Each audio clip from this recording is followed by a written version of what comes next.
জরায়ুর যে ফাইব্রয়েড সেটা কি বাচ্চা আসার ক্ষেত্রে কোনো বাধা তৈরি করতে পারে?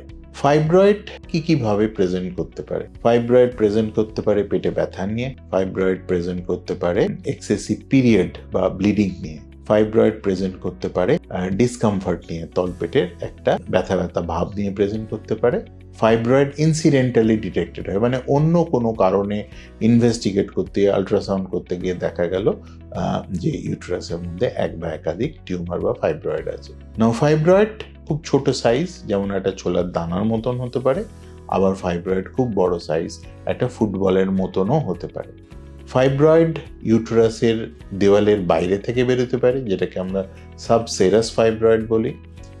ফাইব্রয়েড ইউটেরাসের মাসেলের মধ্যে থাকতে পারে, যেটাকে আমরা ইন্ট্রামিউরাল ফাইব্রয়েড বলি, অথবা ফাইব্রয়েড জরায়ুর ভেতরের দিকে জরায়ুর ক্যাভিটির মধ্যে থাকতে পারে, যেটাকে আমরা সাব মিউকাস ফাইব্রয়েড বলি। সুতরাং ফাইব্রয়েডের টাইপগুলো যেরকম ভ্যারি করতে পারে, ফাইব্রয়েডের সাইজগুলো সেরকম ভ্যারি করতে পারে।